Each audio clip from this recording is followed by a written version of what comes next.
Your Excellency, allow me to invite Pastor Robert Kayanja from Miracle Center Cathedral, Rwanda, to lead us in prayer.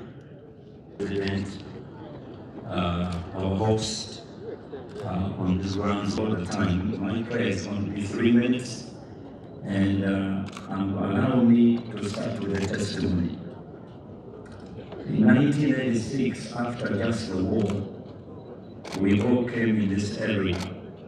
We bordered this wonderful national park. We built an orphan school. It was the biggest thing in Kapeka, Kaduna, in this area. 10, 15 years ago, I came here. They told me that General Salim Saleh was living near our property. So I came here to see him with my brother Ndualana. We found him in a very small house. Very small. I couldn't even believe he was staying there.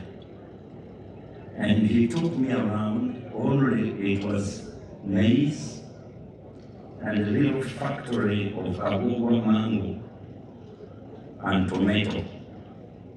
And he also took me where our freedom fighters were buried. May their soul rest in peace. This was not in Kapeka. This is a miracle. Netasima twabulagibwa tukubire Katonda mu ngalo olwakino kyetulaba mu Uganda n'omulembe guno. Mu kitabo kya Yoswa essula 18:4 Yoswa aweebwa abantu nga 5 bokka be basobodde okufuna kye basobola okufuna Mukama kye yabasuubiza, naye amawanga 7 nga gali mu bwavu obw'ekika ekya waggulu, nga bali mu tulo nga beebase. Era n'abagamba ebigambo bino. Now the whole nation of Israel assembled together at Shiloh and set up a tabernacle of meeting, and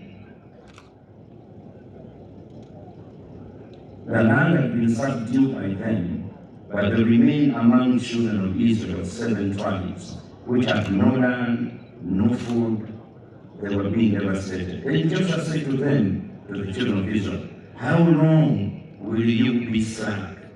Munatusaddi okugojama, okulowolereza, okuliisa ebijanjaalo empiso, okugayaala n'okwebaka emisana. Mutwale ettaka Katonda lye waba bajjajja bammwe mulikozese. Yosomamu abantu abaali already liberated, independent, empowered. Katonda ali ku ludda lwabwe nga balina n'amafuta naye nga beebase.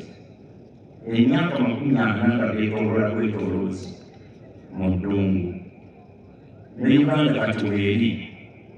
Mukama atununudde, Mukama atuwadde emirembe, Mukama atugaggawaza, naye abamu ku ffe twafunye erinnya eppya batuyita bagwizagira.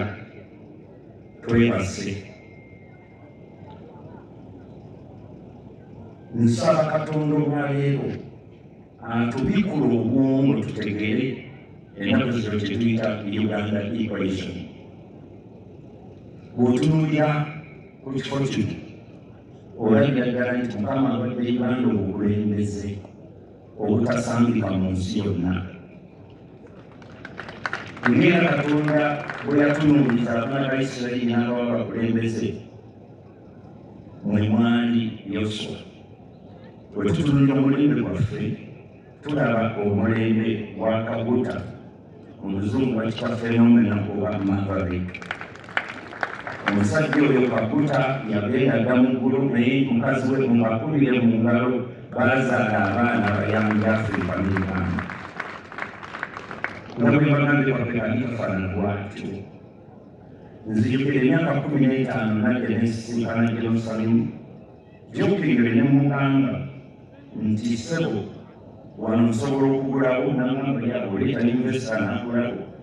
Ampe $15,000 nze ngende mu Northern Uganda, that is 15 years ago, waliwo kasooli ne muwogo. Naye kati simanyi obanga Jerusalem sebo gakofa isiro na table nkuwogende. Naye kyakusoma kizibu nnyo okubeera omugayaavu mu kiseera Katonda bakuweera omukisa. Mu kiseera kino kye tulimu bannayuganda esaala yange emirundi 3 nti tuzuukuke tutegeere ekigenda mu maaso.